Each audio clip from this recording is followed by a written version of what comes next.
मानो बिजली बचाओ, बिजली बचाने का विषय आप अगर घर में तय करो, और मैं ये सब बच्चों से कहता हूँ कि आप इस बार तय कर, घर जाकर के पूछिए अपने मम्मी पापा को कि अपना घर में बिजली का बिल कितना आता है। अभी तक आपने कभी नहीं पूछा होगा। बालक क्या करता है, मुझे ये चाहिए, कंपास चाहिए, मुझे ये चाहिए, टीचर ने ये मांगा है, उतना ही उसका घर के साथ संबंध, पैसों के संबंध में आता है। मुझे आज दोस्तों के साथ यहाँ जाना है, मम्मी इतना पैसा दे दो, ये आता है। कभी घर के कारोबार में आपने इंटरेस्ट लिया क्या?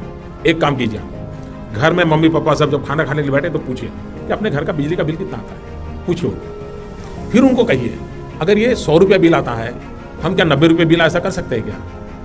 50 रुपये का बिल आता है, 45 रुपये हो जाए बिल, ऐसा कर सकते हैं क्या? कैसे कर सकते हैं? चर्चा करो घर में।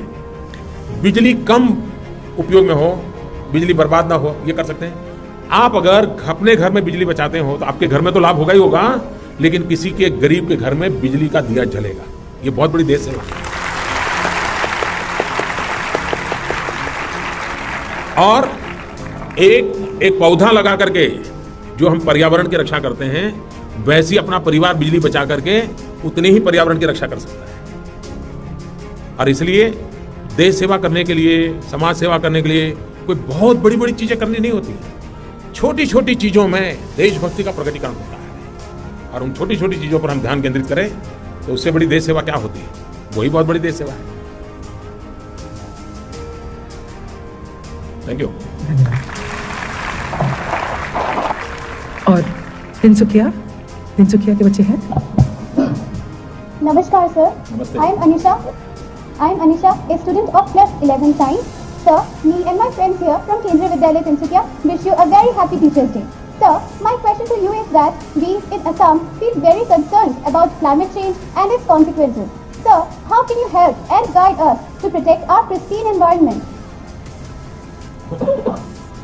देखिए, आज छोटे छोटे बालक भी क्लाइमेट चेंज और एनवायरनमेंट चेंज की चर्चा कर रहे हैं। अब मेरे मन में एक सवाल है कि सचमुच में क्या चेंज हुआ है। हम अपने आप से पूछें।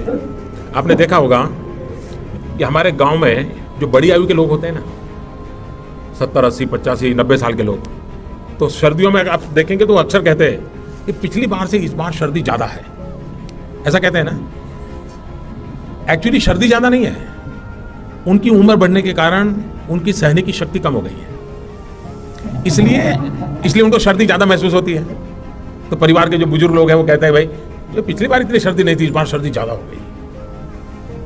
वैसे ही ये क्लाइमेट चेंज नहीं हुआ है, हम चेंज हो गए हैं, हम बदल गए हैं, हमारी आदतें बदल गई हैं, हमारी आदतें बिगड़ गई हैं, और उसके कारण पूरे पर्यावरण का हमने नुकसान किया है। अगर हम बदल जाएं तो वो तो बदलने के लिए तैयार ही है। ईश्वर ने ऐसी व्यवस्था रखी है कि संतुलन तुरंत हो जाता है, लेकिन अगर उसकी पहली शर्त है मनुष्य प्रकृति से संघर्ष न करे, मनुष्य प्रकृति से प्रेम करे। पानी हो, वायु हो, पौधे हो, हर एक के साथ। और इसलिए हमारे यहां शास्त्रों में तो पौधे को परमात्मा कहा गया, नदी को माता कहा गया, लेकिन जब से हम ये भूल गए तो गंगा भी मैली हो गई। प्रकृति के प्रति, और हमारा देश कैसा है, देखिए हम पूरे ब्रह्मांड को अपना परिवार मानते हैं, पूरे ब्रह्मांड। और ये हमें बचपन से सिखाया जाता है।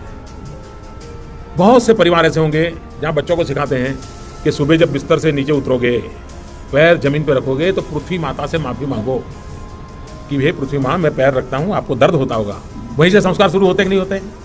हम बालक होते हैं तो हमारी मम्मी हमें क्या कहती है, देखो ये चांदा है ना, ये चांदा तेरा मामा है।